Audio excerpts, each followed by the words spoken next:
सदाशिवसमारभ्यात् शङ्कराचार्यमध्यमाम् अस्मदाचार्यपर्यन्ता वन्दे गुरुपरंपराम्. देव, देश आणि धर्म यावर मनापासून प्रेम करणाऱ्या उपस्थित सज्जनांना, खरा हा एक खूप महत्त्वाचा विषय.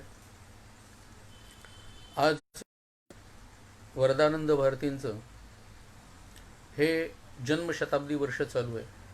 त्यानिमित्ताने त्यांच्याच एका पुस्तकावरती बोलण्याचा योग येतोय. हा भाग त्यांचा एक अनुयायी म्हणून मला खूप आनंद देणार आहे, यात वाद नाही. ज्याच्यावरती बोलायचं आहे तो ग्रंथ माझ्यासमोर आहे.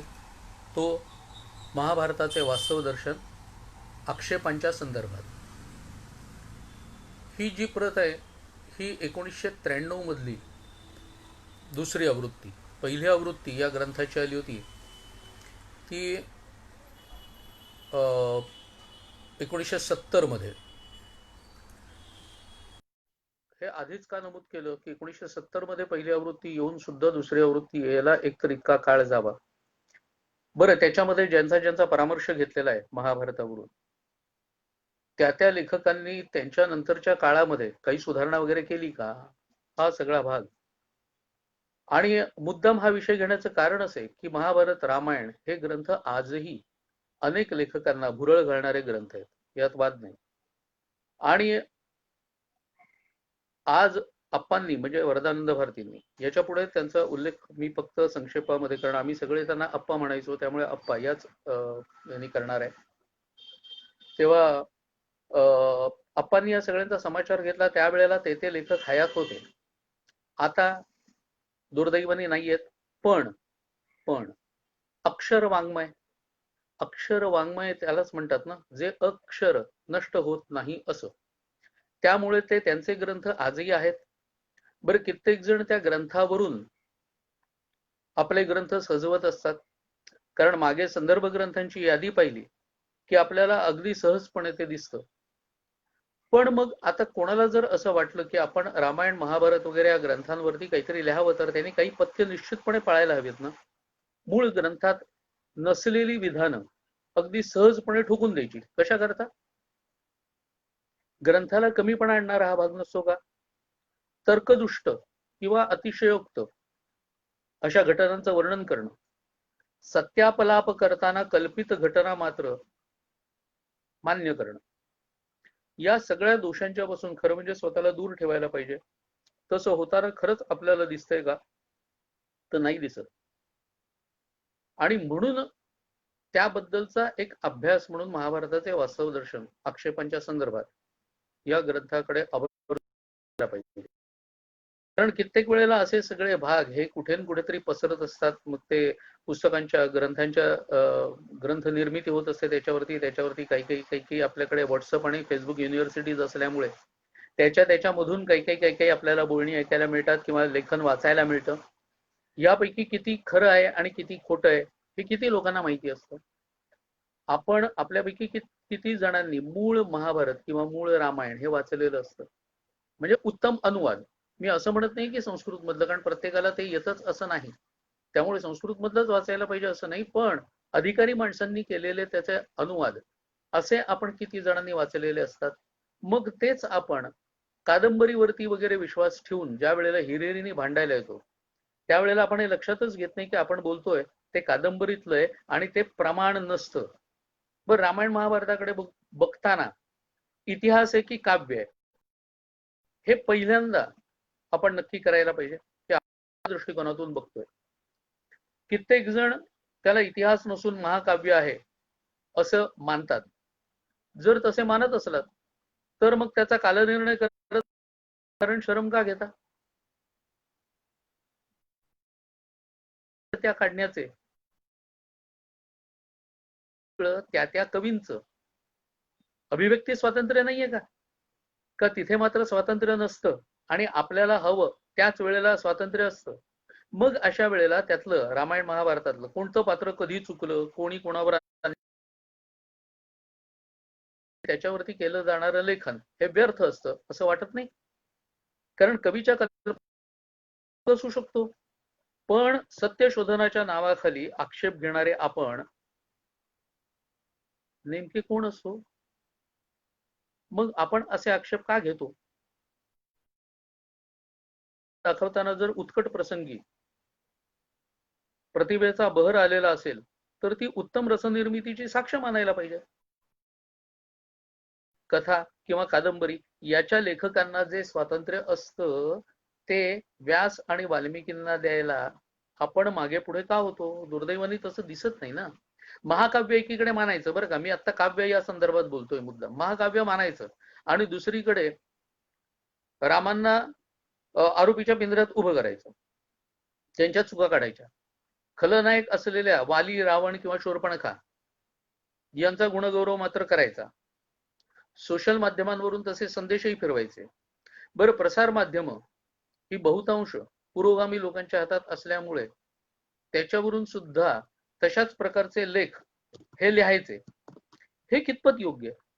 कृष्ण, युधिष्ठिर, भीष्म आदी व्यक्तींच्या बाबतीत असं केलं जातं. अगदी त्यांच्यावरती कादंबऱ्या लिहिणाऱ्यांनी सुद्धा त्यांच्यावरती काहीही आक्षेप, म्हणजे हा जय नावाचा इतिहास आहे आणि महापुरुष ही दोन पुस्तकं आनंद साधल्यांची.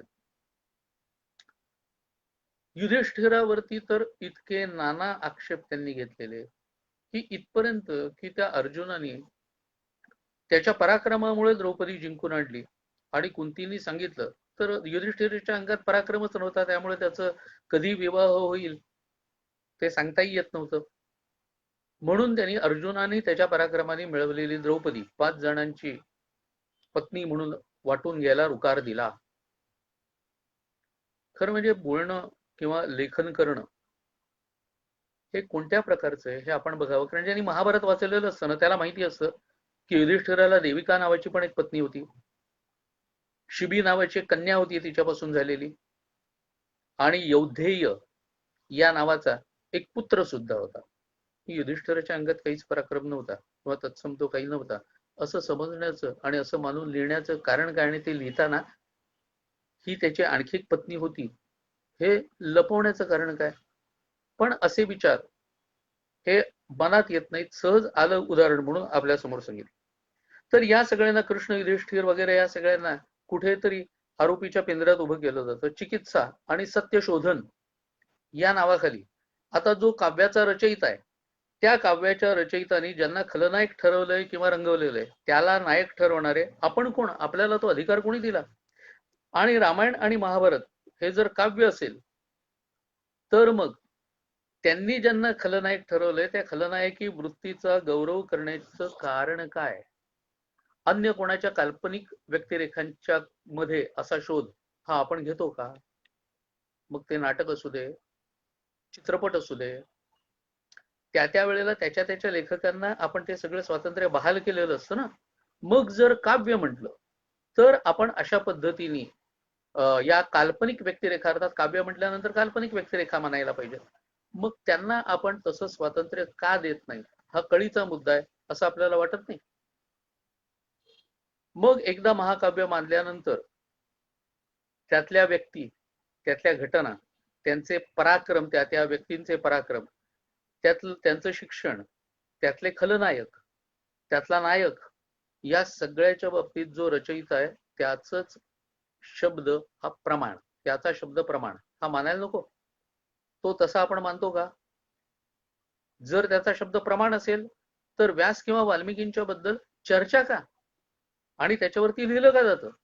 म्हणजे एकीकडे रामायण महाभारताला इतिहास म्हणून मान्यता द्यायची नाही, दुसरीकडे त्यातल्या नायकांना मात्र आरोपीच्या पिंजऱ्यात उभं करायचं, असा दुतोंडी कारभार हा कथित बुद्धिवाद्यांचा असतो.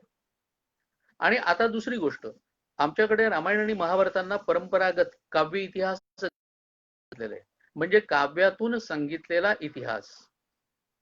त्यानुसार एकदा राम ऐतिहासिक मानले की रामायणाचा इतिहास म्हणून स्वीकार करायलाच हवा, कारण इतिहास हा नेहमी समकालीन पुराव्यांवर अवलंबून असतो आणि वाल्मिकी हे रामांना समकालीनांनी लिहिलेला, त्यांनी लिहिलेला इतिहास हा सगळ्यात विश्वासार्ह असा मानला जातो. बरं, समाज आणि मूल्य सगळेच भाग बदलत जातात. तो एक 100 वर्षापूर्वी जो पेहराव केला जात होता सगळ्या लोकांचा, तो पेहराव तुम्ही आम्ही आज करतो का? मग जर पेहरावात इतका फरक पडलेला आहे, तर मग मूल्यांच्या मध्ये किती फरक पडलेला असेल? सामाजिक मूल्य असू देत, नैतिक मूल्य असू देत. म्हणून नेहमी त्या काळचा समाजाचे नियम काय होते, कायदे काय होते, आचार काय होता, कर्तव्य काय होती आणि नीतिमूल्य काय होती, या सगळ्याचा विचार आपण करायला पाहिजे. आजचा चष्मा लावून त्या काळाकडे बघायचं नाही. ज्या काळाचा आपण विचार करतोय त्या काळाचा चष्मा, म्हणजे मग ह्याला थोडं होमवर्क पण लागतं हो. काहीच माहिती नसताना नाही आपण असं करू शकत. तेव्हा तर लावले तर, अरे वाचले तर आपल्याला कळेल. आणि मग हे ग्रंथ जसे आहेत तसे आपल्याला स्वीकारता येतील. व्यासांनी सुद्धा जे रचून ठेवलेले, जे आपल्याला सांगून ठेवलेले, जो इतिहास शब्दबद्ध करून ठेवलेला आहे, तो त्या काळाचा एकमेव पुरावा आहे असं म्हटल्यानंतर तिथेही त्यांचा शब्द म्हटलं तरी रचयित्याचा शब्द, हे दोघही समकालीन असल्यामुळे त्यांनी शब्दबद्ध केलेला तोच इतिहास म्हणून मानला जातो आणि तसाच मानला जाणं आवश्यक आहे. न पेक्षा आपल्या मनात जर शंका असेल तर मग मूळ ग्रंथ एकदा नीट वाचून, नुसतं वाचून नाही तर तो नीट समजून घेणं हे आवश्यक आहे. एकदा असा अभ्यासाचा पाया पक्का झाला ना की मग त्याच्यावरती आधारित काहीही पुस्तकं वाचली तरी फरक पडत नाही. भाष्य वाचली त्याच्यावरची तर ज्ञानामध्ये आणखीन भर पडते, किमान जाणून घेता येतं. पण आपल्याकडे असलेल्या कथित लोकांचा ना एक अजेंडा आधीच सेट केलेला असतो त्यांनी, बरं का. म्हणजे आधी अजेंडा सेट करायचा, मग त्याच्या भाग हा रचायचा आणि लिहायला सुरुवात करायची. याला आव आणायचा की आम्ही सगळं सत्य दाखवतोय, आम्ही चिकित्सा करतोय, मग चिकित्सेवरती तुम्हाला काहीही ऑब्जेक्शन घेता येत नाही, असा सगळा आव आणायचा. म्हणजे कसं आहे माहितीये का, की एक माणूस एका मैदानामध्ये नेमबाजीची प्रॅक्टिस करत होता. त्या लक्ष्याकडे बघून तो पिस्तूल झाडत होता.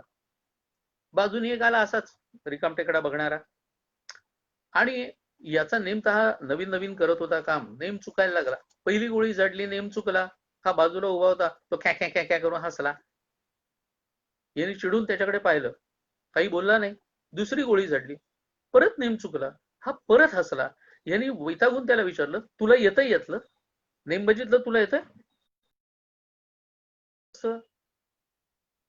एवढे यांनी पिस्तूल त्याच्या हातात दिलं आणि म्हणाला, तू दाखव बरं. म्हणाल त्यात काय. त्याने पिस्तूल हातात घेतलं आणि धाडकन चालवलं. तो दुसऱ्या क्षणाला पिस्तूल खाली टाकलं आणि पळत झाडली होती त्या दिशेला. गोळी जिथे लागली आणि म्हणाला, बघ हे इतकं सोपं असतं. लक्षात आलं? या लोकांचा अजेंडा आधीच सेट झालेला असतो की आम्ही कोणाला चांगलं म्हणायचंय. आम्ही रावणाला चांगलं म्हणायचंय, आम्ही कंसाला चांगलं म्हणायचंय, आम्ही कर्णाला उत्तम म्हणायचंय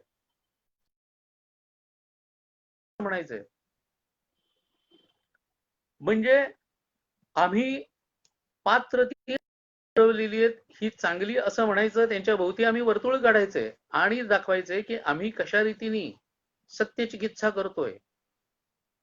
आणि मग हे लेखन ज्यांचा काहीच अभ्यास नसतो ना, असे लोक वाचतात, वा वा छान छान, काय जबरदस्त अभ्यास. नुसता अभ्यास नाही, अहो त्यांनी ना त्यांची दुसरी बाजू दाखवली आहे बरं का. ही दुसरी बाजू मिळते कुठून हो?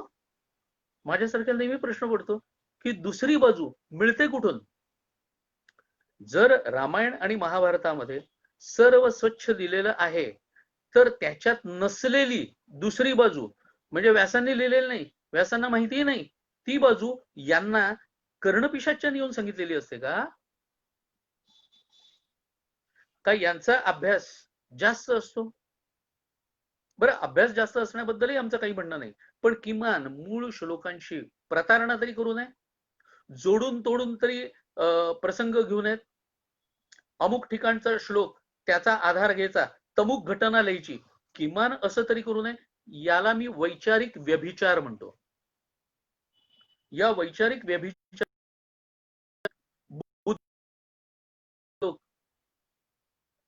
यशस्वी होतात. बरं, दुर्दैवाने का होईना अशांचा समाचार का घ्यावा लागतोय त्याच्याबद्दल आमचे आप्पाच सांगतात की यांचेच विचार आणखीन पुढे जातात. हे लोक जर मोठे नाववाले वगैरे असतील, नामांकित असतील, तर लोक डोळे झाकून अशांच्या पुस्तकांवरती विश्वास, अहो नुसते डोळे झाकून नाही, मी आता महाभारतावरची अनेक पुस्तकं वाचलेली आहेत. मागे संदर्भ ग्रंथ म्हणून ज्या वेळेला बघतो ना, त्यावेळेला अशा लोकांची जेव्हा नावं असतात त्यावेळेला वाटायला लागतं की अरे हे संदर्भ ग्रंथ म्हणून आम्ही मानायचे. पण काय करणार, नामांकित लोक ना. आता त्यांची पुस्तकं कित्येकांनी मुळातून वाचलेली नसतात, कित्येकांनी वाचली तर त्यांना असं वाटायला लागतं काय ग्रेट लिहिलंय म्हणून. त्या फ्लोरा असला तर काय म्हणावं अशा पद्धतीचं असतं. आणि या कारणाकरता म्हणून अशा गोष्टींच्याकडे जास्त लक्ष द्यायला लागतं. आणि मग जर आम्ही लक्ष दिलं नाही आणि आम्ही खऱ्या अर्थाने चिकित्सा केली नाही, चिकित्सा करायला काही हरकत नाही हो, प्रत्येकाने आपापल्या वकुबानुसार ती करावी सुद्धा, पण किमान खरेपणा एवढं तर मान्य आहे ना, तो तरी तिथे असायला लागतो. आणि नाहीतर मग त्यांचा समाचार घ्यायला लागतो. म्हणून प्रास्ताविकामध्ये आप्पांनी तर आधीच लिहिलंय की पाश्चात्य लेखकांनी जे काही महाभारतावरती काम करून ठेवलंय त्यांच्या लेखनाबद्दल, म्हणजे त्यांच्या प्रयत्नांबद्दल आम्हाला आदर नक्की आहे. त्यांचा अभ्यास, त्या ग्रंथाबद्दल वाटणारी, त्याकरता जे अपार कष्ट घ्यावे लागतात त्याची असलेली तयारी, अखंडपणे प्रयत्न करत राहणं आणि चिकित्सकपणा, याबद्दल कौतुक. पण या हेतू मागे काय आहे नेमकं, त्यांचं लक्ष काय आहे हे नको बघायला. तशा प्रकाराने आम्ही बघतो का? बघत नाही. कारण त्यांच्या त्या हेतूमध्ये स्वतःचा धर्म, स्वतःची परंपरा, स्वतःची संस्कृती यांनाच उत्कृष्ट ठरवणं जर असेल आणि निरपवादपणे श्रेष्ठ असलेल्या भारतीय संस्कृतीला तिरस्करणीय किंवा कठोर ठरवणं हेच जर असेल, फक्त आपला हेतू उघड व्हायला नको ना. कारण सगळेच जर तसे दाखवले तर मग लोकांना तसं वाटायला लागेल की आपला हेतू उघड होईल, लोकांना कळेल. मग त्याकरता काय करायचं, तर मग त्याकरता अगदी थोड्याशा काही गोष्टींचा गौरव करायचा. आणि आम्ही कसे काय म्हणतात त्याला की सत्यान्वेषण करतोय असा आव आणायचा. या थोड्या गोष्टींच्या गौरवांनी सुद्धा आपण जर फुलून जात असू तर मग कठीण आहे. मग काही उदाहरणं दिली की ख्रिश्चन लॉसेन सारखा पाश्चात्य विद्वान म्हणतो की सन पूर्व 460 पेक्षा महाभारत प्राचीन नसणारच, कारण अश्वलायन गृह्यसूत्र ही सन पूर्व 350 मध्ये रचली गेली. त्याच्यामध्ये यातल्या काही जणांचा नामोल्लेख होतो, म्हणून 460 पेक्षा सन पूर्व. कारण काय, सन पूर्व कोणतीही संस्कृती होती हे त्यांना मान्य करायचं नाहीये. किमान 1300 वर्षाचा आपला इतिहास हा ब्रिटिशांनी अलीकडे ओढलाय. अर्थात तो आज बोलण्याचा विषय नाही म्हणून त्याच्यावर जास्त बोलत नाही. पण 1300 वर्ष अलीकडे ओढल्यामुळे झालंय काय की शंकराचार्यांचा काळ हा इसवी सन 788 आम्हाला शिकवला जातो, जो सन पूर्व 509 आहे, असा 1300 वर्षाचा भाग पडतो. कारण 0 एडी किंवा 0 बीसी म्हणजे काय याच्यात सुद्धा त्यांच्यामध्ये मतभेद आहेत बरं का, अजून नक्की ठरवू नाही शकलेले. शून्य सन कशाला म्हणायचं ते. म्हणून सनपूर्व तरी सुद्धा त्याला सनपूर्व 460 पर्यंत जावं लागतं, हे लक्षात घ्या. वेबर म्हणतो की पाणिनीच्या पूर्वी महाभारत असणंच शक्य नाही, आणि म्हणून महाभारत रचनेचा काळ हा इसवी सन 3रं किंवा 4थं शतक असू शकेल. हा इतिहासाचा ग्रंथच नाहीये. खरं म्हणजे हा एक रूपकात्मक वगैरे अशा प्रकारचा आहे. त्यामुळे तिथे इतिहास म्हणून बघण्यात काही अर्थ नाही. मॅक्स मुलर म्हणतो की याच्यावर सिथियन आणि ग्रीकांचा प्रभाव आहे. आणि हो म्हणतो की कौरव हे कसे धर्माचरणी होते, ते न्याय, तो शैव आणि वैष्णव मतामधला संघर्ष आहे. आणि त्यामुळे हा 11व्या किंवा 12व्या शतकातला आहे. आता काय, काही जण या होच्या हो ला हो मिळवणारे सुद्धा आहेत आणि त्यामुळे ते त्याच पद्धतीने लिहितात. आजही अजूनही आपण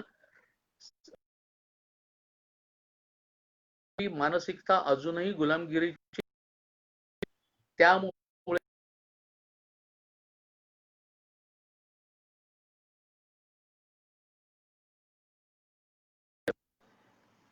अशा वेळेला बाळशास्त्री हरदासांसारख्या माणसांनी लिहिलेलं महाभारतावरची प्रवचनं ही आम्ही का नाही बघत?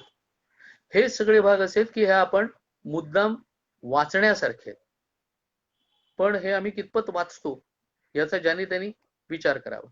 मग काय होतं, प्रत्येक जण आपापल्या वकुबाप्रमाणे काय महाभारतातले हे श्लोक मला प्रक्षिप्त वाटतात. का वाटतात बाबा? तू भांडारकर प्राच्यमध्ये होतास का? त्यांनी काढली आहे संशोधित आवृत्ती, आप्पांनी वापरली आहे ती संशोधित आवृत्ती सुद्धा वापरली आहे, त्यांनी नीलकंठी प्रत सुद्धा वापरलेली आहे, आणि याशिवाय गोरखपूरनी जी काढलेली आहे कल्याण मासिकाची हिंदू अनुवादासहित असलेली प्रत, अशा 3 प्रती वापरल्यात याकरता. म्हणजे संशोधित प्रत वापरलेली नाही असं नाही.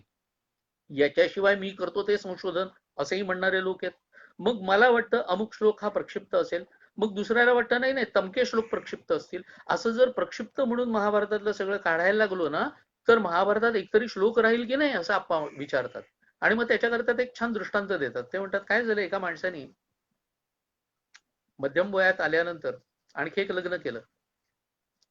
तर झालं काय, 2 बायकांचा हा दादला.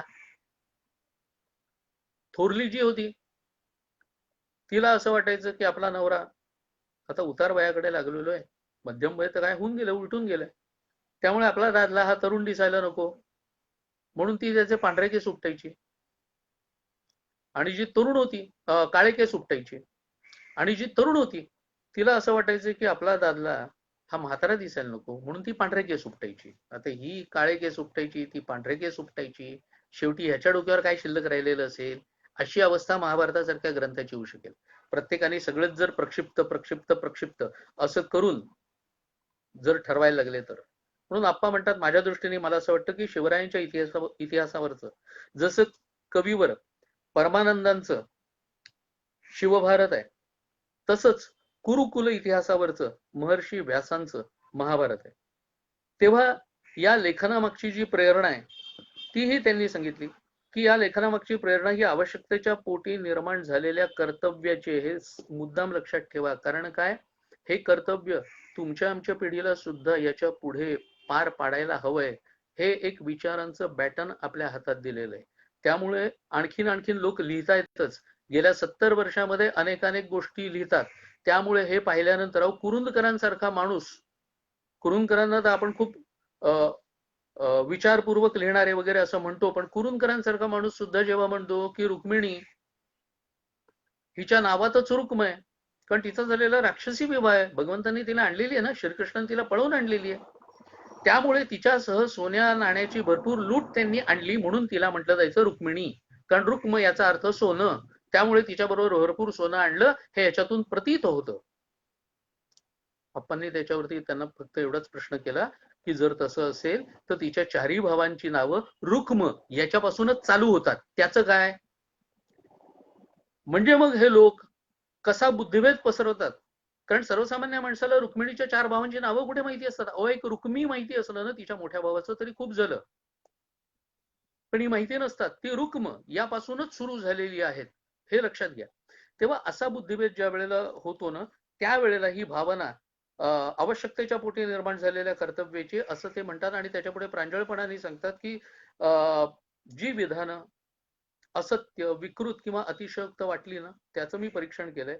त्याबद्दल माझ्या मनात त्या लेखकांच्या बद्दल द्वेष, अनादर किंवा पूर्वग्रह दूषिततेची भावना अजिबात नाही. उलट माझं लेखन जर कोणी मूळ महाभारताच्या आधाराने खोटं आहे असं सिद्ध केलं तर मी क्षमा याचना करून माझी विधानं मागे घ्यायला तयार आहे. लक्षात घ्या, हे एवढ्या मोठ्या माणसाचं किती नम्र भाव आहे हे दाखवून देताना सुद्धा. आणि खऱ्या इतिहासाच्या अभ्यासकाला अभिनिवेश ठेवता येत नाहीच. ज्या वेळेला खरं काही त्यांच्या समोर येतं त्यावेळेला तो नेहमीच तयार असतो, हे लक्षात घ्यायला पाहिजे. आणि मग ते पुढे असं सांगतात, म्हणजे त्यांच्या त्या निवेदनाच्या शेवटच्या भागामध्ये आपण असं सांगतात की पौराणिकांनी चांगल्याला अधिक चांगलं म्हणताना, कारण तो पौराणिकांच्या वरती आरोप केला जातो, प्रवचनकार, कीर्तनकार वगैरे या सगळ्या लोकांच्या वरती आरोप केला जातो जाणीवपूर्वक. तर त्याच्यावरती आप्पा सांगतात की पौराणिकांनी चांगल्याला कदाचित अधिक चांगलं म्हटलं असेल, पण तसं म्हणताना त्यांनी कुणावर अन्याय नाही केलेला. त्यामुळे त्यांना दोष देता देता आधुनिकांनी मात्र पक्षपातीपणाची सगळी सीमा पार केली.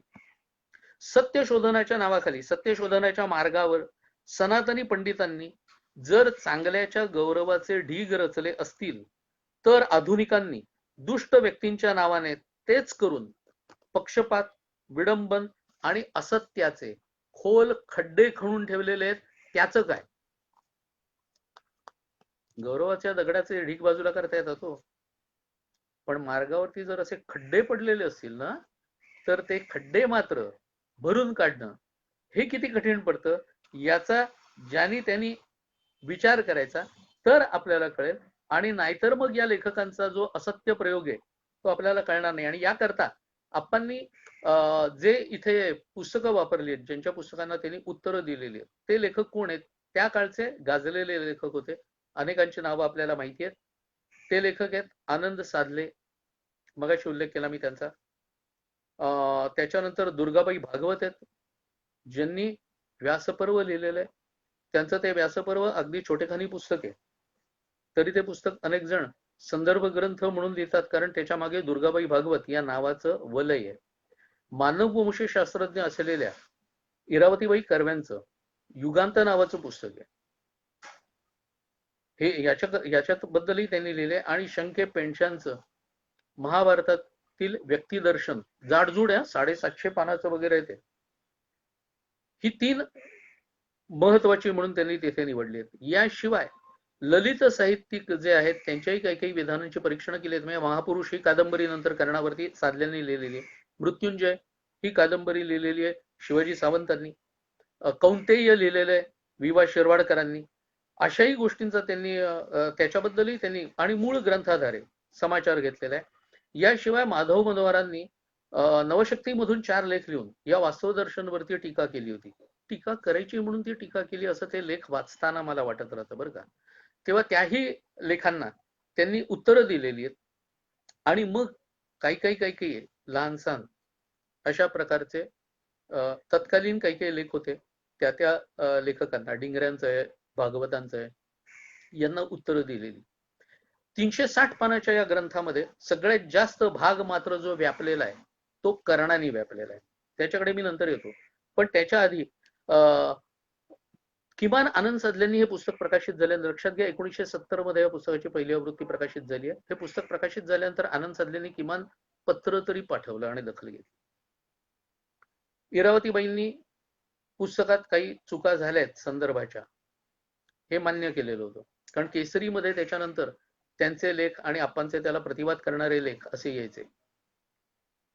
दुर्गाबाई भागवतांनी पूर्णपणे दुर्लक्ष केलेलं दिसतंय. दुर्दैव आहे की या सगळ्या लेखकांना किंवा त्यांच्या प्रकाशकांना सुद्धा या त्यांच्या पुस्तकांमध्ये बदल करावे असं वाटलं नाही. श्रीम माट्यांसारखं एक मोठं नाव आहे ज्यांच्या बोलण्याचं खंडन हे आपण केलेलं आहे.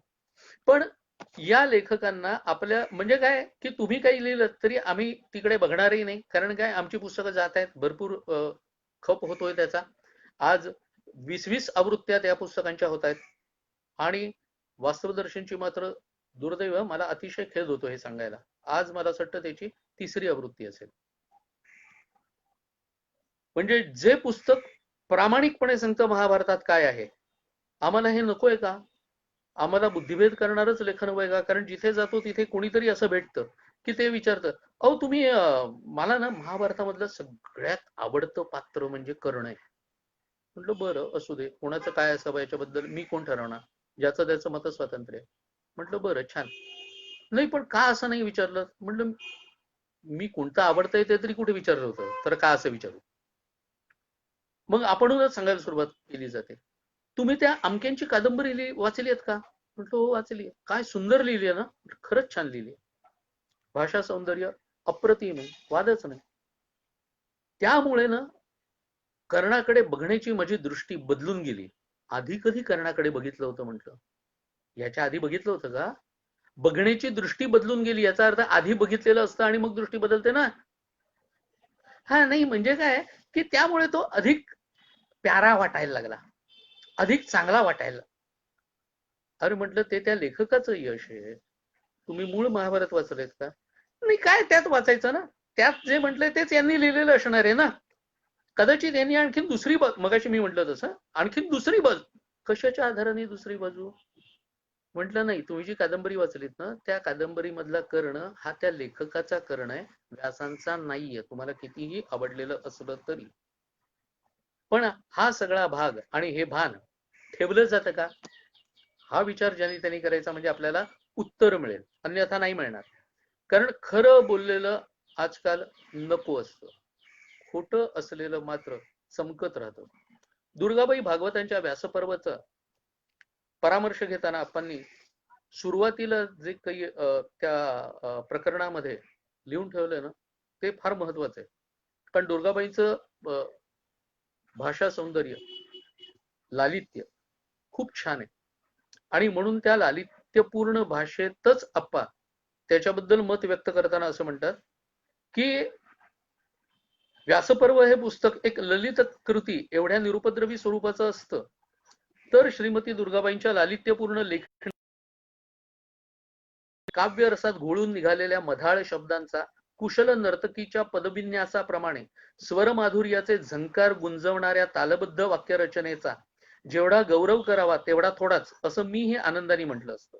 परंतु तसं म्हणणं शक्य नाही, कारण दुर्गाबाईंची लेखणी ही सौंदर्याचं मादक समाधान देणारी लावणीतील लावण्यवती ललना नसून आलिंगनानेच काय, पण केवळ साध्या ओझरत्या स्पर्शानेही विषनिवेशाने मर्मांचा विच्छेद करून प्राणहरण करणारी विषकन्या आहे. स्वरतालाने गुंगवणाऱ्या भाषा सरणीला मोहून तिला प्रेमाने जवळ करण्यात अर्थ नाही, स्पर्श करताच तिच्या रोमारोमात भरलेले विष वाचकांच्या अंगात विणून त्यांच्या सद्भावनेचा घात केल्याशिवाय राहणार नाही. आजकाल यातले सुद्धा काही शब्द कळणार नाहीत, नाही आम्हाला हे सुद्धा किती जड मराठी आहे असं वाटेल, कारण इतकं अशक्त मराठी दुर्दैवाने आपलं झालंय, याला कोण काय करणार. बरं जाऊ दे, पण इतक्या कठोर शब्दात ते का लिहितात? कारण दुर्गाबाईंनी श्रीकृष्ण आणि द्रौपदी यांच्या संबंधांवर विकृत आणि निराधार आरोप केलेले, मी तसं दर्शवणार आहे. त्याचप्रमाणे त्या द्रौपदीला कामिनी आणि कामकलिका म्हणतात. आता या दोन्ही शब्दांचे अर्थ, शब्दार्थ हे त्यांना माहिती नसतील असं निदान मी तरी मानायला तयार नाही बरं का. वास्तविक द्रौपदी ही मानिनी आहे, ती तेजस्विनी आहे, ती उदार हृदय आहे, ती सहनशील आहे, ती उत्कटनिष्ठ पतिव्रत आहे, ती बुद्धिमती आहे आणि ती उत्तम अशी वाक्पटू आहे.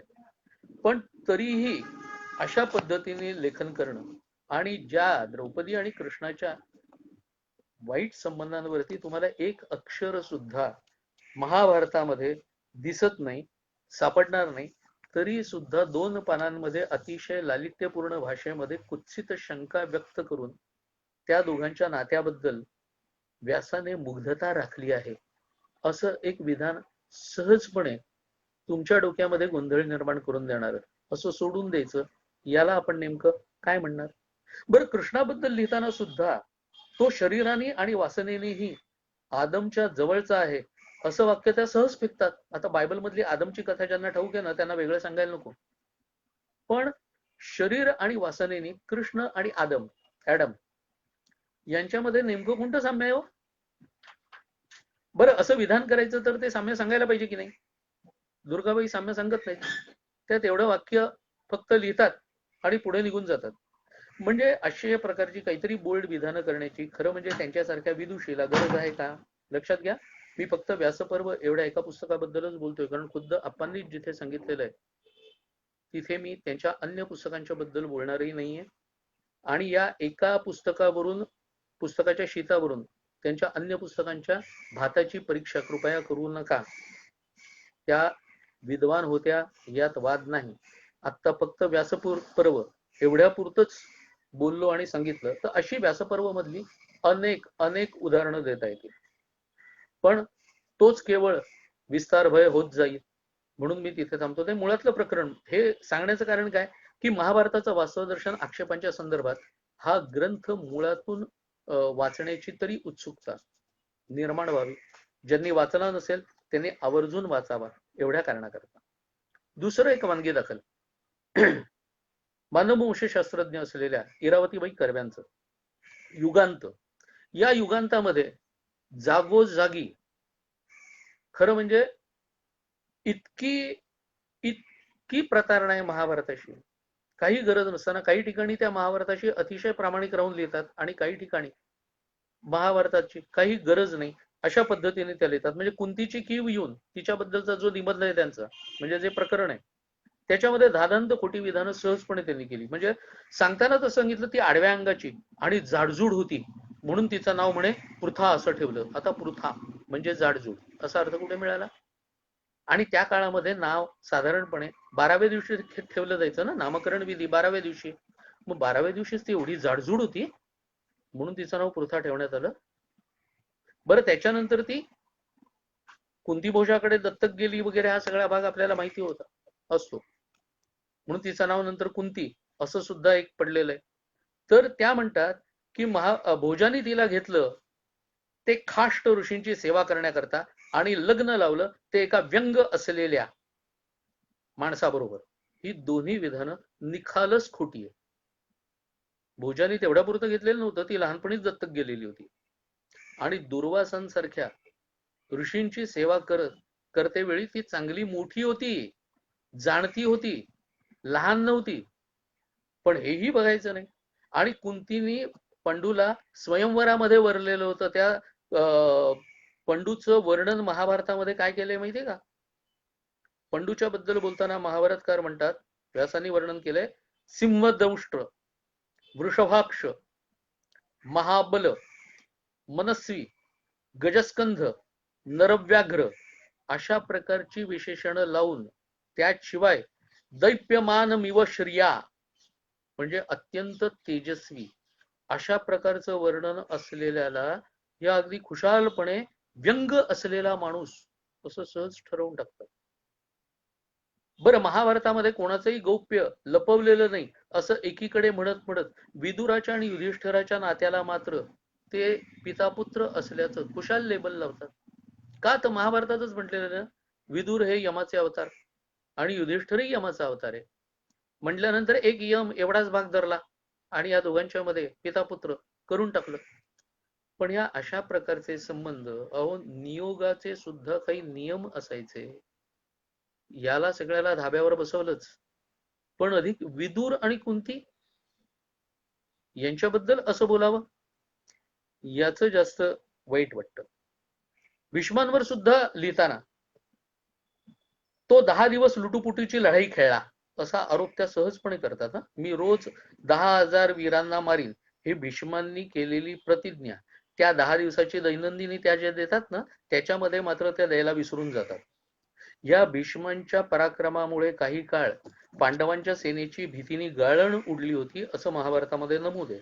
युगांतामध्ये नाहीये तसं काही. म्हणजे स्वमत समर्थनार्थ काहीतरी खोटं ठोकून देणं म्हणजे संशोधन असतं का असा प्रश्न पडायला लागतो. गांधारीच्या सुद्धा एक प्रकरणामध्ये ती निव्वळ कपोलकल्पित कथा आहे हे त्यांनीच मान्य केलंय, पण ते तळटीपेट टाकलंय. आता सांगा, युगांत सारखं महाभारतावरच्या वेगवेगळ्या व्यक्तिरेखांवरती लिहिलेलं महाभारताच्या आधाराने त्याच्यामध्ये कपोलकल्पित स्वतःला वाटली तशी अशी नवनिर्मित असलेली नवकल्पित असलेली अशी कथा ही समाविष्ट करण्याचं खरं म्हणजे कारण काय? कारण या पुस्तकामध्ये कल्पनाविलास असणार नाही अशी सामान्य वाचकाची समजूत असते, पण तसं होत नाही. बरं, त्यातच एका ठिकाणी त्या म्हणतात, नियोगाकरता सर्वांना डावलून एक रानटी ब्राह्मणच का सापडला असं लिहून व्यासांचा त्या चक्क अपमान पण करतात. ज्या व्यासांचा अधिकार वेदांचे भाग करणं, पुराणांची रचना करणं, महाभारतासारखा काव्य इतिहास ग्रंथ लिहिणं अशा प्रकारचं ज्या माणसाचा अधिकार आहे, ज्याच्या प्रतिभेमुळे अनेक संस्कृत कवींना प्रेरणा मिळाली, त्यांना रानटी या शब्दात त्यांचा उल्लेख करून नेमकं काय साधलं मला सांगा? सर्वसामान्य माणसाला रानटी या शब्दात विद्वान, पंडित, पण रानात राहणारा असं वाटतं की रानात किंवा मनात राहणारा असंस्कृत असा अर्थ प्रतीत होतो ज्यांनी त्यांनी विचार करायचा. म्हणजे मग आपल्याला कळेल की या रानटी या शब्दावरती का मुद्दाम आक्षेप घेतलेला आहे. द्रौपदीवर सुद्धा ते आरोप करताना म्हणतात, द्रौपदी दुर्योधनाला 4 चौघात हसली होती. पाणी तिथे कोरडी जमीन आणि जमीन तिथे पाणी असं वाटून तो दुर्योधन मयाने बनवलेल्या अद्भुत राजवाड्यामध्ये फजित झाला होता. सर्वात जास्त अपमान झाला तो द्रौपदीच्या असंस्कृत हसण्याचा. खरं म्हणजे महाभारतात द्रौपदीचं हसणं सोडा, पण द्रौपदी तिथे त्यावेळेला उपस्थित असल्याचा दाखला सुद्धा मिळत नाही. अर्जुन, भीम आणि पांडवांचे काही सेवक तिथे होते आणि ते हसले होते याचा उल्लेख आहे. हस्तिनापूरला आल्यानंतर दुर्योधनाने आपल्या पित्याला सांगताना भीम हसला असं सांगितलं, त्याला काही खास वाटलं नाही. ठीक आहे, करणारच. अर्जुन हसला असं सांगितलं, त्यातही त्याला राग आला नाही. म्हणून चक्क दुर्योधनाने खोटं सांगितलं की आणि द्रौपदी पण तिथे मला हसली असं म्हटल्यानंतर धृतराष्ट्राला राग आलाय. का? कारण ती बाहेरून आलेली मुलगी आहे ना, सून आहे, ही हसली.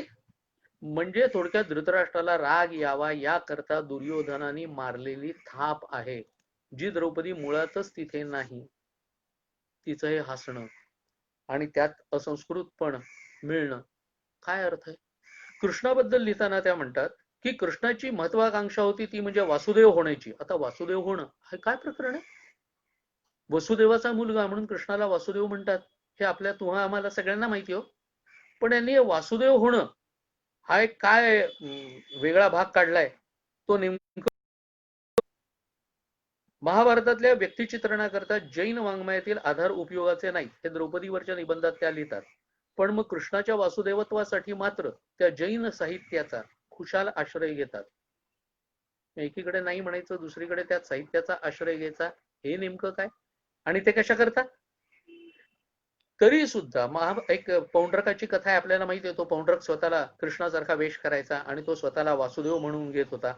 त्यामुळे या पौंड्रकाच्या कथेवरून त्यांनी कदाचित हा वासुदेव रूपी एक मनोरा रचलेला असावा असं आप्पा सांगतात. त्यामुळे वासुदेव ही अशी कोणतीही पदवी नाही. थोडक्यात एखाद्या राईचा जर संशोधनाने पर्वत करून दाखवायचा असेल तर तिथे राई काय, फक्त पौंड्रकाची कथा एवढीच राई आहे आणि त्याचा एवढा मोठा पर्वत बनवायचा, नेमकं काय करायचं? पण हे सगळे भाग म्हणजे यातले असे आक्षेपार्ह भाग वगळता इरावतीबाईंच्या पुस्तकामध्ये बरेच काही चांगले भाग हे सुद्धा आहे. आजकाल होतंय काय, आजकाल अनेक जण इंग्रजीत लिहितात आणि इंग्रजीत लिहितात म्हणून त्यांना विद्वान म्हणण्याची एक पद्धत आहे. त्याच्यातल्या किती जणांना संस्कृत नेमकं येतो? प्रांजळपणे सांगू, संस्कृतचा सरळ अभ्यास हा माझा स्वतःचा सुद्धा नाही. पण हे मान्य करायला मला नाही हे मान्य करायला कमीपणा वाटत नाही. माझ्यापेक्षा अधिक चांगला अभ्यास हा माझ्या चिरंजीवांचा आहे. शाळेमध्ये संस्कृत होतं, पुढे आयुर्वेदाला गेल्यानंतर संस्कृत होतच, त्यामुळे त्याचा अतिशय सुंदर अभ्यास आहे. तो संस्कृतमध्ये काव्य करू शकतो. म्हणजे तर मी जाऊन त्याला विचारतो, मला त्यात कमीपणा वाटत नाही. संस्कृत मधली काही वचनं अडली तर मी त्या क्षेत्रामधल्या अधिकारी माणसांकडून, आता असं आहे की संस्कृत वाचत असल्यामुळे बऱ्याच ठिकाणचे अर्थ लागतात, नाही असं नाही, पण व्याकरणाचा मुळात अभ्यास नसल्यामुळे मला काही ठिकाणी अडायला होतं. अशा वेळेला त्यातल्या अधिकारी माणसांना विचारून घेतो. हे विचारून घेणं हे जास्त योग्य असतं ना, चुकीचं लिहिण्यापेक्षा. हेही पथ्य पाळलं जात नाही इंग्रजीत जे लिहितात ते लेखक. त्यामुळे मग भगवान हा काही फार मोठा शब्द नाहीये, भग म्हणजे भोक असं लिहून जाणारे आहेत. आता हे इंग्रजीत लिहिणारे सध्याचे लीडिंग कोण लेखक आहेत याचा आपण शोध घ्या, म्हणजे आपल्याला कळेल. बरं, आजची पिढी आपणच इंग्रजी माध्यमात मुलांना घातल्यामुळे ते मूळ रामायण महाभारत वाचण्याच्या ऐवजी त्याच्यावरची ही फिक्शन्स वाचतात. मग ती रामा ट्रायोलॉजी असो, इक्ष्वाकू नावाची, किंवा शिवा ट्रायोलॉजी असो. बरं, गंमत अशी की अशा बेस्ट सेलर लेखकांचे लेखन हे आता मराठीमध्ये परत अनुवादित होऊन यायला लागलं आणि मग तिथेही आम्हाला लोक तेच सांगतात की ह्यांनी पण काहीतरी जबरदस्त लिहिलंय बरं का, म्हणजे विचार करा सारखं यांचं लेखन आहे. त्यामुळे बघा, अरे पण मूळ गोष्टीमध्ये त्याला काही आहे का भाग? मूळ गोष्टीत काही सांगितलेलं आहे का? नाही. वेगवेगळी रामायण आम्हाला सांगू नका. वेगवेगळी रामायण आम्हालाही माहिती आहेत. रामायण मुख्य 40 प्रकारचे म्हणून सांगितली जातात, पण पहिल्या क्रमांकाचं हे वाल्मिकी रामायणच. बाकीची रामायण त्याच्यावरून बेतलेली आहेत. मग ती प्रत्येकाने आपापल्या प्रतिभेनुसार बेतली म्हणून तेच सगळं खरं असं मानायचं कारण काय? पण तरी सुद्धा इंग्रजीत वाचून मराठीत आमच्याशी वाद घालायला येतात. मूळ काही वाचलेलं नसतं, पण या मुलांना ती फिक्शन्स खूप आवडलेली असतात, ग्रेट वगैरे वाटायला लागलेली असतात. आणि दुसरी फॅशन ही मी अगदी सुरुवातीला बोललो तसं, की जे कोणी खलनायक आहेत त्यांना नायक ठरवायचं, आणि मग ही त्यांची दुसरी बाजू आहे. मग राक्षसांवरही लिहायचा, राक्षस कसे नीतिमान होते वगैरे.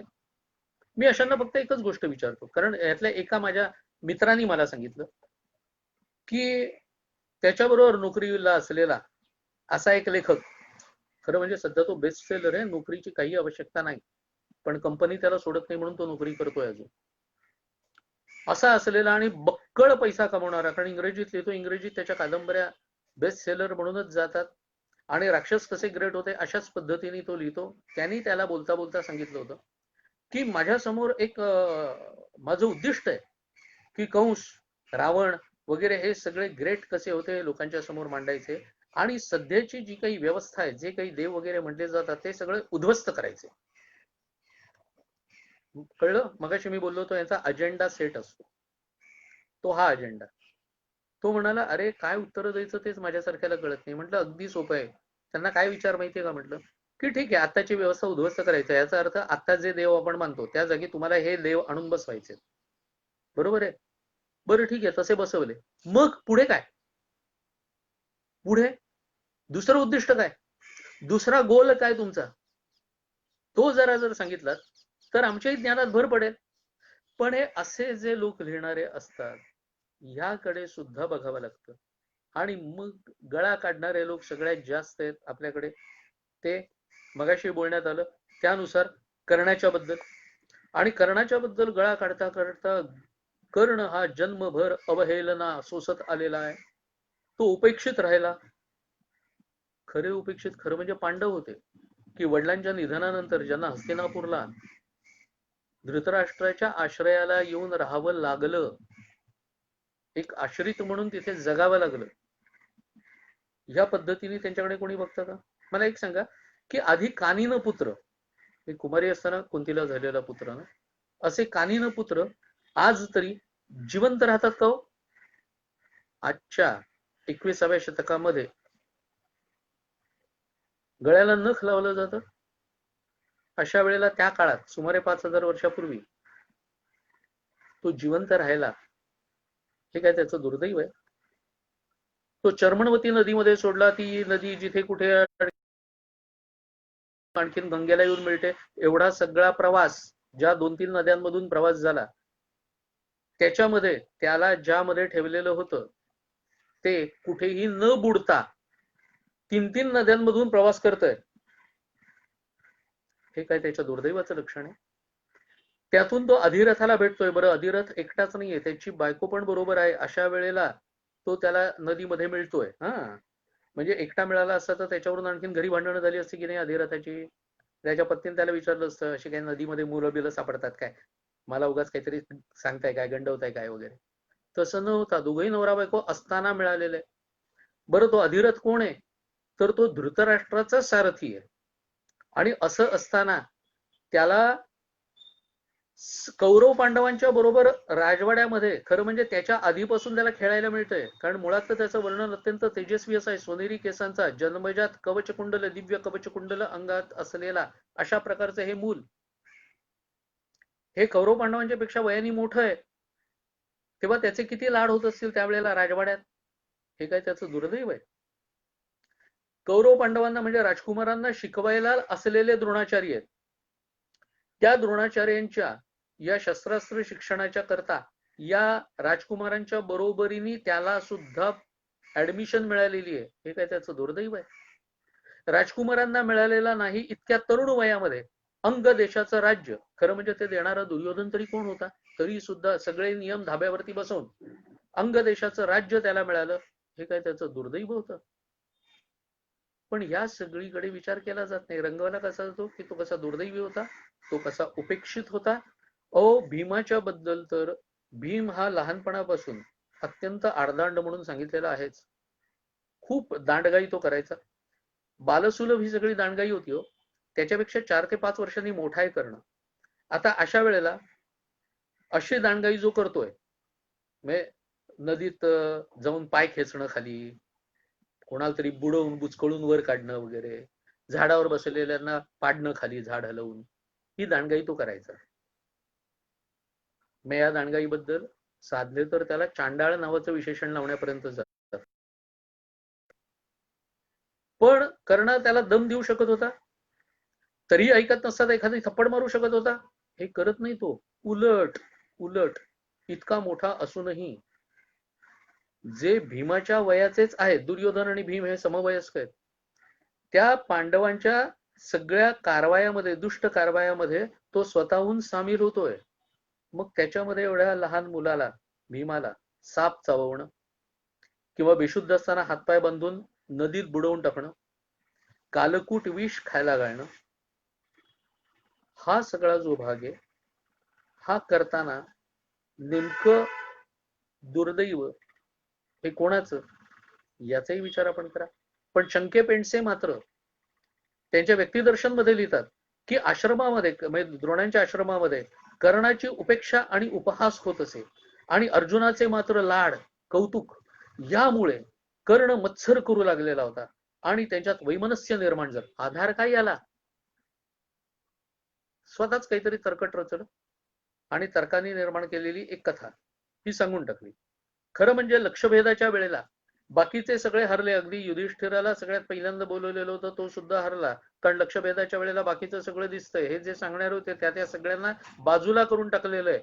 आणि अशा वेळेला फक्त आणि फक्त अर्जुनच तिथे लायक ठरला. जो लायक ठरतो आणि जो असा एक्स्ट्राऑर्डिनरी असतो स्टुडंट, विद्यार्थी, तो जर आवडता झाला शिक्षकाचा, तर त्या चुकीचं काय आहे? म्हणजे आपण त्याच्यावरती जळत बसायचं की आपण त्याची बरोबरी किंबहुना त्याच्यापेक्षा पुढे जाण्याचा प्रयत्न करायचा, याचा विचार नको व्हायला. पुढे एकदा मगरांनी पाय पकडला नदीमध्ये द्रोणाचार्यांचा आणि द्रोणांनी आरडाओरडा केला, त्यावेळेला हे सगळे सगळे विद्यार्थी हे नुसते नदीच्या तीरावरून इथे तिथे धावत राहिले, कसा जीव वाचवायचा आचार्यांचा, कसा जीव वाचवायचा. तिथेच अर्जुन आल्यानंतर मात्र त्यांनी त्या मगराला 5 बाण मारले आणि द्रोणाचार्यांची सुटका केली. आता मला सांगा, असा तो जर लाडका झाला तर दोष कोणाचा? पण तरी महाभारतामध्ये याकरता कर्णाची उपेक्षा केली गेली वगैरे कुठेही असं वर्णन नाही, एका शब्दाने सुद्धा नाही. उलट ज्या वेळेला त्या रंगमंडपामध्ये राजकुमारांचं सगळं शिक्षण संपल्यानंतर त्यांचं कौशल्य प्रगट करायचं होतं, त्यावेळेला सगळं झालं बरं का, सगळा कार्यक्रम संपला आणि सगळा कार्यक्रम संपल्याची आता घंटा वाजणार तेवढ्यात कर्ण आला तिथे आणि त्या रंगमंडपात येऊन त्यांनी अर्जुनालाच आव्हान दिलं आणि त्याला म्हणाला, तू काय असा मोठा धनुर्धर आहेस, तू जे करून दाखवतोस ते सगळं मी पण करून दाखवू शकतो. उद्धटपणाने, महाभारतातलं वर्णन असंच आहे, त्यांनी उद्धटपणाने कर्णांना, द्रोणांना आणि कृपाचार्यांना नमस्कार केल्यासारखं केलं. आता तरी सुद्धा त्याला सगळं करून दाखवायला परवानगी देण्यात आली. हा मोठेपणा आहे द्रोणांचा आणि कृपांचा, लक्षात घ्या. आणि मग त्यांनी अर्जुनाने जे करून दाखवलं ते सगळं त्यांनी करून दाखवलं. मला सांगा, यात कौतुक काय हो? अर्जुनापेक्षाही तो वयाने कितीतरी मोठा आहे. मग अर्जुनाने जे करून दाखवलं त्याच्यापेक्षा आणखी काहीतरी करून दाखवलं असतं आणि आपलं कौशल्य दाखवलं असतं तर गोष्ट वेगळी होती. पण इथे तो तसं करतच नाही. आता मला सांगा, इथे उपेक्षा कुठे आली? खरं म्हणजे रंगमंडपामध्ये यायला तो पात्र उमेदवार होता का, हा विचार आपण कधी केला? रंगमंडप कोणासाठी होता? राजकुमारांसाठी होता. राजकुमारांना त्यांचं कौशल्य प्रकट करण्याची संधी मिळण्याकरता होता. हा कोणत्या नात्याने तिथे जाऊन पोचला? पण तरी सुद्धा हा आगाऊपणा सहन केलाय ना, त्याला परवानगी दिली आहे. त्यामुळे असा भाग झाला की त्याच्या पुढे जाऊन त्यांनी अर्जुनालाच आव्हान दिलं की इथे मी तुझ्याशी युद्ध करीन. आणि तुला ठार मारीन म्हणून. इतकं टोकाला जायचं कारण काय होतं? अशा वेळेला कृपाचार्य पुढे झाले आणि मग कृपाचार्यांनी त्याला सांगितलं की इथे जो अर्जुन आहे तो पांडू आणि कुंती यांचा पुत्र आहे. आता तू तुझं कुळ सांग. असं म्हटल्यानंतर तो लज्जित झाला असं महाभारतकारांनी वर्णन केलंय. आता याला कोणाला जातीय रंग द्यायचा असेल तर तो देऊ शकतो. खरं म्हणजे कर्णाला आपलं कुळ सुद्धा तितकंच ठासून सांगता का येऊ नये. म्हणजे मग लाज त्याच्या मनात कुठेतरी होती, सांगायला काही हरकत नव्हतं त्याने, पण तसं तो सांगत नाहीये. आणि मग दुर्योधन पुढे होतोय आणि दुर्योधन असं म्हणतोय की तुम्हाला असं जर वाटत असेल तर याला मी अंग देशाचं राज्य देतो, याला मी राजा करतो, असं म्हणून तिथल्या तिथे अंग देशाचं राजा त्याला केलेला आहे. आता अशा वेळेला सूतपुत्र म्हणून त्याचा अपमान केलेला आहे भीमाने. भीम फक्त त्याला सूतपुत्र म्हणालेला आहे. तो त्या क्षणाला म्हणालाय ज्या वेळेला अर्जुनाला मारण्याची भाषा केली आहे. हा सगळा नीट क्रोनॉलॉजी लक्षात घ्या हो.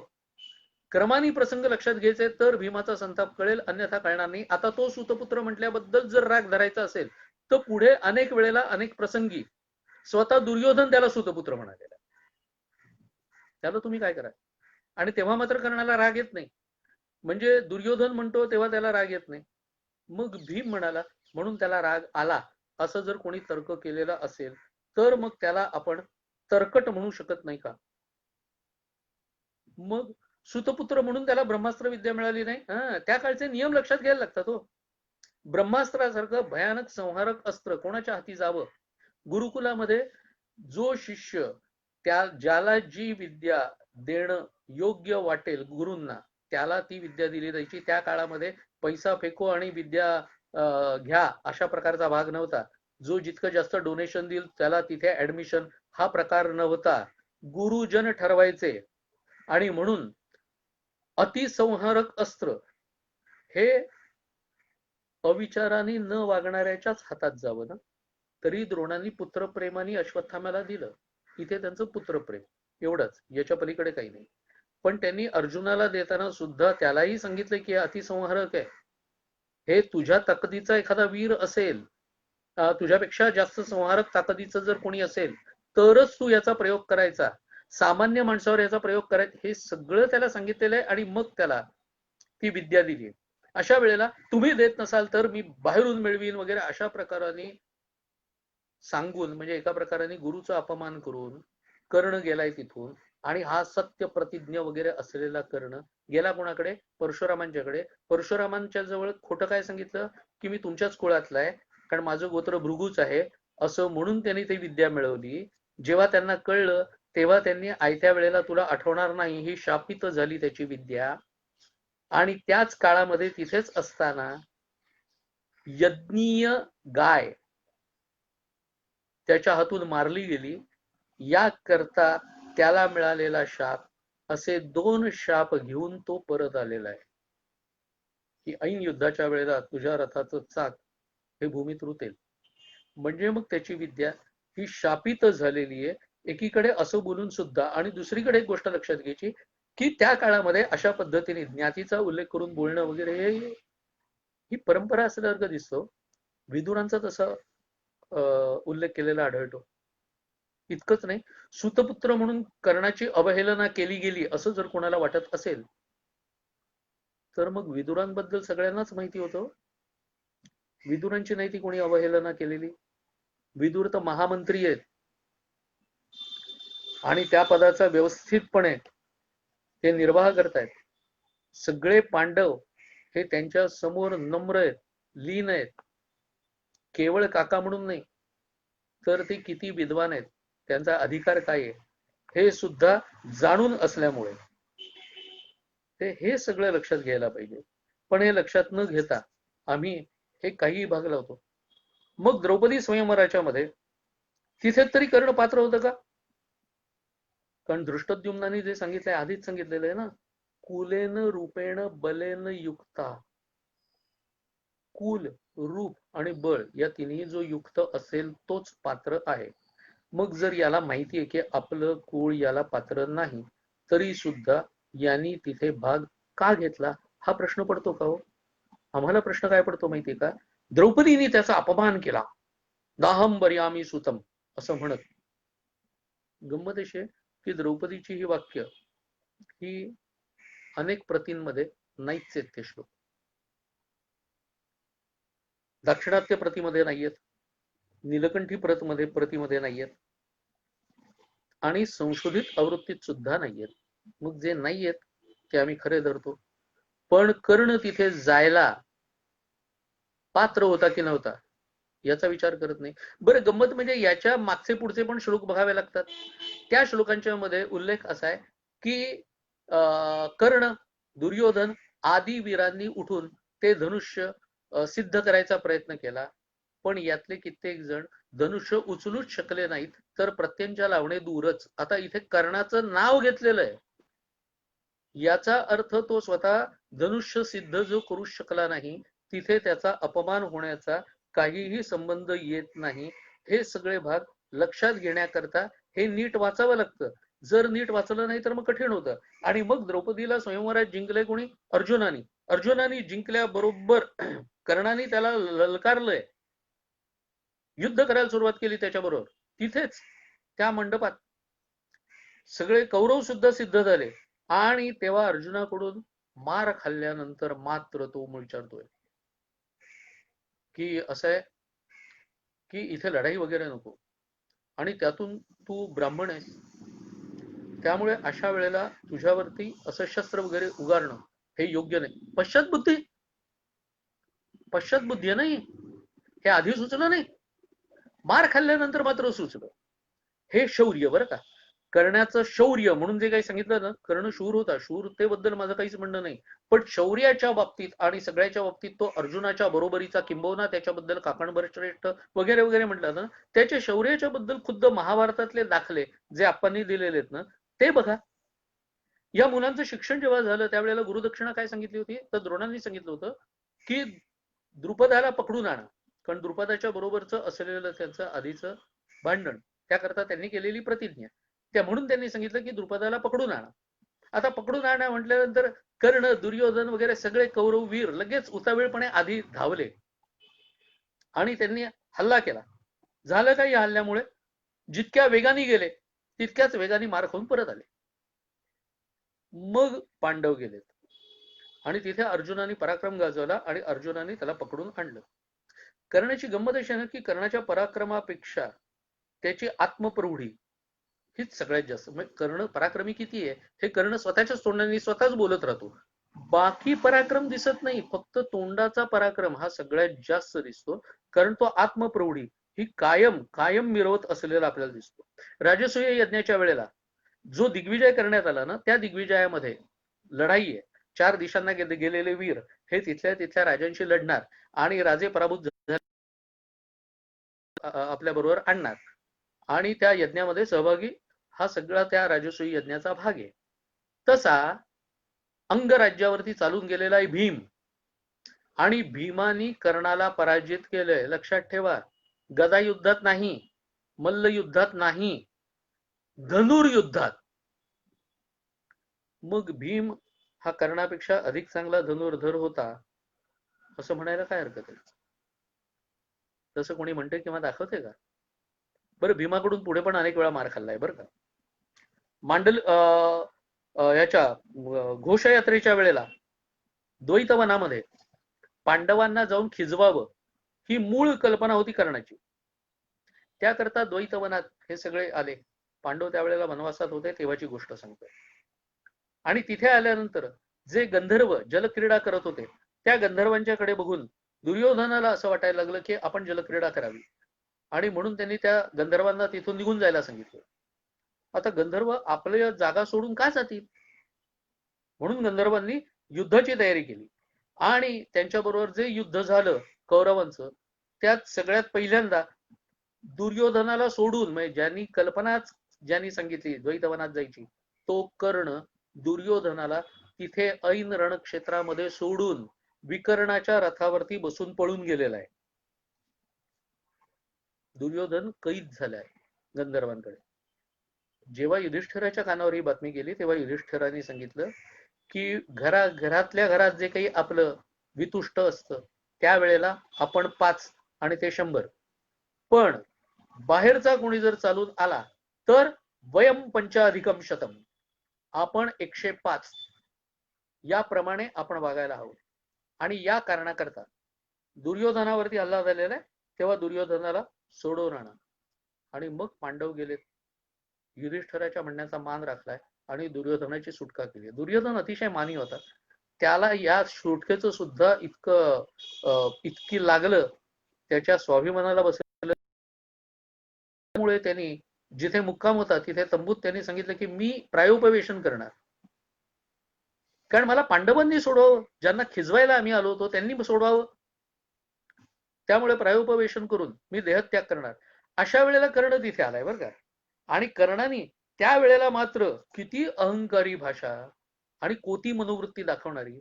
कर्ण असं सांगतोय की अरे कसं आहे, रणक्षेत्रामध्ये राजाची सुटका करणं, राजा जर घेरला गेला तर त्याची सुटका करणं हे सैनिकांचं आणि प्रजाजनांचं कामच असतं.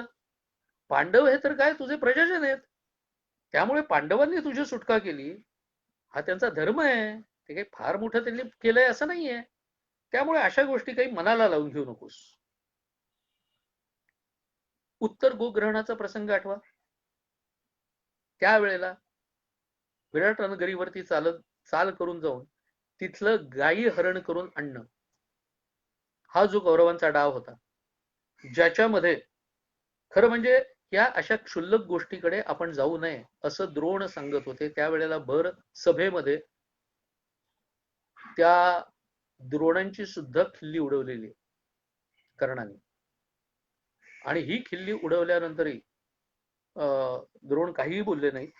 पण क्षुल्लक गोष्ट म्हणता म्हणता कृप आणि अश्वत्थाम्यांनी सुद्धा कर्णावरती टीका केली या गोष्टीमुळे. पण तरी त्याचा काही उपयोग न करता हे सगळेजण तिथे गेले आणि तिथे युद्ध झालं. युद्ध झाल्यानंतर युद्धात कर्णाच्या समोर त्याचा संग्रामजित नावाचा भाऊ मारला गेला. तरी सुद्धा कर्ण हा अर्जुनाला म्हणतोय की अर्जुना, करण्यापेक्षा तुझी बडबडच जास्त असते हे सगळ्या जगाला माहितीये, आणि त्यामुळे तू ये आणि माझ्याशी लढ. हा एकदा पळून गेला, परत आला वरती, अर्जुनाला हे बोल ऐकवतोय आणि मग परत मार खाल्ला आणि परत तिथून पळून गेलाय. आता गंमत म्हणजे संशोधक आवृत्तीत हे आहे बरं का, आणि संशोधित आवृत्तीत असून पुढे कर्णाच्या तोंडी 1-2दा याचे उल्लेख येऊन सुद्धा साधले मात्र या गोष्टीला थोतांड म्हणतात. ते म्हणतात अहो या सगळ्या कौरवांची कोट्यवधी सेना चाल करून आलेली असताना कोट्यवधी हा आकडा काढला कुठून? कोट्यवधी सेना, मग आणखीन 11 उक्षयणी सेना कशाला हवी होती? पण हे सगळं बघितलंच जात नाही.